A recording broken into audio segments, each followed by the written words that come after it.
अगर तो आपको गर्दन में दर्द है और आप एक्सरे करवाते हैं तो आपको डॉक्टर की तरफ से बताया जाता है कि आपको सर्वाइकल स्पॉन्डिलोसिस है या आपको सर्वाइकल का मसला है। तो आज की इस वीडियो में हम डिस्कस करेंगे कि सर्वाइकल स्पॉन्डिलोसिस क्या होता है, क्यों होता है, इसका क्या इलाज है, इसकी ट्रीटमेंट किस तरह घर में रहकर की जा सकती है और कौन कौन सी ऐसी प्रिकॉशंस हैं, अगर आप इसको फॉलो करेंगे तो इससे आप 100% बच सकते हैं। इस वीडियो को एंड तक लाजमी देखें और अगर आप किसी ऐसे शख्स को जानते हैं जिसको ये मसला है तो उस तक ये वीडियो लाजमी शेयर करें। सर्वाइकल स्पॉन्डिलोसिस होने की दो वजूहात होती हैं। सबसे पहले तो ये एज रिलेटेड कंडीशन होती है, age related wearing and tearing होती है। होता ये है कि उम्र के बढ़ने के साथ साथ ये जो है हमारे मोहरे हैं, इन मोहरों के दरमियान में ये जो नरम सा कुशन होता है ये हमारी डिस्क होती है। जैसे जैसे हमारी एज बढ़ती है तो हमारी बॉडी के अंदर वीकनेस आती है और साथ ये जो डिस्क है इसके अंदर फ्लूइड अल्लाह पाक ने रखा होता है, ये फ्लूइड कम होना शुरू हो जाता है जिसकी वजह से डिस्क की जो हाइट होती है वो कम होना शुरू हो जाती है और इस वजह से वेरिंग एंड टेयरिंग आती है। और अगर ये मसला एडवांस हो जाए तो हड्डियों के अंदर नोकें उभरना शुरू हो जाती हैं जिसको ओस्टियोफाइट्स या बोन्स फर आप आम लैंग्वेज में कह लें। हड्डी की नोकें उभरती है और अगर तो ये नोकें सिर्फ और सिर्फ इधर तक हैं तो आपके सिर्फ और सिर्फ मसल्स के अंदर अकड़ाव, गर्दन में खिंचाव होगा, गर्दन पूरी तरह मुड़ेगी नहीं। लेकिन अगर ये नोकें आपकी नस को भी दबाती हैं जिसमें से हराम मगज गुजर है या जो आपकी पेरिफेरल नर्व्स हैं, आपकी नसें हैं, उसको दबाव आएगा तो आपकी ये दर्द चल के हाथ में भी आ सकती है या हाथ में सुनपन, कमजोरी आ सकता है। ये जो पहला मसला है ये तो एज रिलेटेड है। लेकिन जो दूसरा मसला है वो हमारे रॉन्ग पोस्चर की वजह से है। अगर आपका काम ज़्यादा कंप्यूटर में बैठ के करने वाला है, आप सॉफ्टवेयर इंजीनियर हैं, ज़्यादा देर तक आप स्क्रीन पे बैठते हैं, ज़्यादा देर तक मोबाइल इस्तेमाल करते हैं, गर्दन फॉरवर्ड हेड की वजह से, पोस्चर के स्लाउच होने की वजह से इन डिस्क के ऊपर काफ़ी ज़्यादा इफेक्ट आता है। अब इसके अंदर आपकी एज चाहे जो भी है, चाहे आप 12 साल के हैं, चाहे आप 25 साल के हैं, यंग हैं चाहे आप, फिर भी आपको सर्वाइकल स्पॉन्डिलोसिस हो सकता है। उसकी वजह ये है हम गर्दन के ऊपर बहुत ज़्यादा एक्सट्रीम प्रेशर इंसर्ट कर रहे होते हैं गलत एंगल में बैठने की वजह से। और कई लोग अपने पोस्चर को सोते हुए भी गलत कर लेते हैं, तकिए बहुत ज़्यादा लेते हैं, गलत पोजीशन में बैठे रहते हैं, सोने से पहले गलत पोजीशन पे लेटे रहते हैं। उनकी गर्दन के अंदर आगे को जब भी आपका बहुत ज़्यादा सर झुकेगा, आपको इस तरह का मसला आएगा, आपकी गर्दन में मोबिलिटी की रिस्ट्रिक्शन आएगी सबसे पहले, फिर आपको ये मसला आएगा। अगर किसी शख्स को सर्वाइकल स्पॉन्डिलोसिस है तो जो मैं आज आपको वीडियो बताने लगा हूँ, घर में बैठ के अगर आप इसको आराम से करेंगे तो आपकी कंडीशन कुछ ही दिनों के अंदर, कुछ ही वीक्स के अंदर अंदर बिल्कुल ठीक हो जाएगी। तो सबसे पहले जो एक्सरसाइजेज हैं ये सारी एक्सरसाइजेज इजीली बैठ के हो सकती हैं। आपने किसी भी आम अपने घर के अंदर बेड पे या चेयर पर बैठ के एक्सरसाइज को करना है। पहली एक्सरसाइज ये है कि आपने अपने नेक को हर डायरेक्शन में, राइट में इस तरह बेंड करेंगे, लेफ्ट साइड में बेंड करेंगे और बेंड करके आपने होल्ड रखना है 1 से 2 सेकंड का।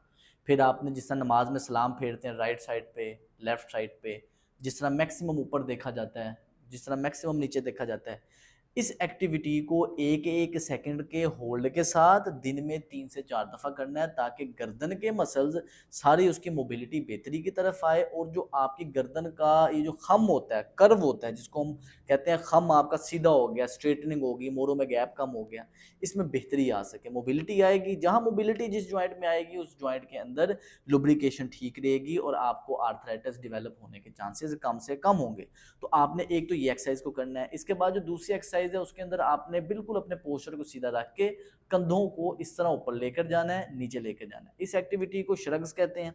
सेम वही रूल है, आपने इस एक्सरसाइज को 1-1 सेकंड के लिए होल्ड करके करना है और आपने दिन में 3 से 4 दफा इस एक्सरसाइज को 10-10 करके रिपीट कर।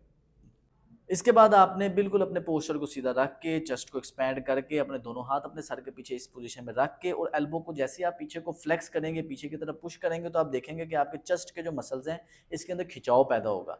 आपके पोस्चर को बेहतर बनाने के लिए ये एक्सरसाइज का बहुत बड़ा रोल है। सारा दिन बैठने से, हमारा कंप्यूटर के आगे बैठने से आपका पोस्चर खराब रहता है, स्लाउच रहता है।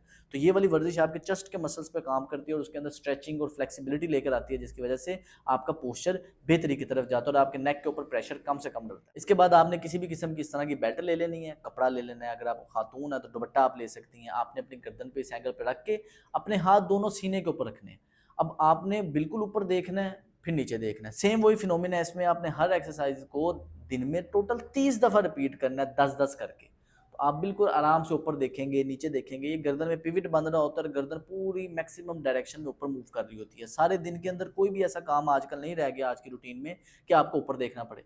तो इसलिए ये वर्जिश आपके लिए बहुत ही ज़्यादा फायदेमंद हो सकती है। आज की जो वर्जिश है इसको बेबी पोज कहते हैं। आपने इस तरह पेट के बल लेट के हाथ को इस तरह अपनी थोड़ी के नीचे रख के और लेग्स को इस तरह इसमें मूव करना है।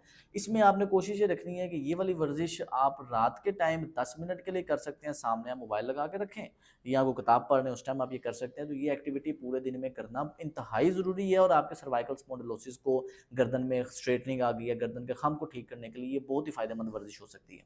ये थी वर्जिशें। अगर आप इन वर्जिशों को करेंगे तो आपकी तबीयत के अंदर काफ़ी जल्दी बेहतरी आना स्टार्ट हो जाएगी। और अब इसकी प्रिवेंशंस के बारे में बात करते हैं।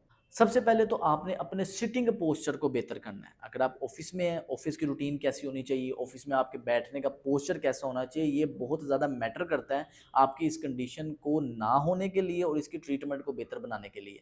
तो इसके लिए मैं ऑलरेडी एक वीडियो बना चुका हूँ, मैं लिंक डिस्क्रिप्शन में दे दूंगा। उसके अंदर सारी डिटेल है कि आपका लैपटॉप किस एंगल पे होना चाहिए, आपकी स्क्रीन किस एंगल पे होना चाहिए, आपके बैठने का पोस्चर, आपकी चेयर की हाइट क्या होनी चाहिए। तो उस वीडियो को लाजमी देखें ताकि आपको ये भी पता चल सके। इसके बाद आपके सोने का एंगल क्या होना चाहिए, वो बहुत ज़्यादा मैटर करता है क्योंकि पूरे दिन के अंदर 6 से 8 घंटे तो हम सोते हैं। 1/3 सारे दिन का हिस्सा हमारा तकरीबन सोना है। तो उसके लिए भी मैं ऑलरेडी वीडियो बना चुका हूँ। आपके पिलो की हाइट क्या होनी चाहिए, आपके बेड का मैट्रेस किस तरह का होना चाहिए, आपके सोने का एंगल क्या होना चाहिए, मैं ऑलरेडी वीडियो बना चुका हूँ। मैं लिंक डिस्क्रिप्शन में दे दूंगा, उसको लाजमी आप देखिएगा, उसको फॉलो करें ताकि आपको इस तरह का मसला ना हो सके। इसके बाद जो तीसरा प्रिकॉशन है वो ये है कि आपने कभी भी इसके लिए मसाज नहीं करनी। मसाज लोगों को जब भी इस तरह का मसला होता है तो वो मसाज लाजमी करते हैं, तो मसाज की वजह से उनका मसला बढ़ सकता है। इसको डिटेल से मैंने एक्सप्लेन किया ऑलरेडी एक वीडियो में, उसका लिंक भी मैं डिस्क्रिप्शन में दे दूंगा, लाजमी उसे वॉच कर लीजिएगा। तो इस वीडियो को ज़्यादा से ज़्यादा शेयर करें ताकि ज़्यादा से ज़्यादा लोगों को इसका फ़ायदा हो सके। मेरा नाम है सलमान फिरोज़। अस्सलाम वालेकुम।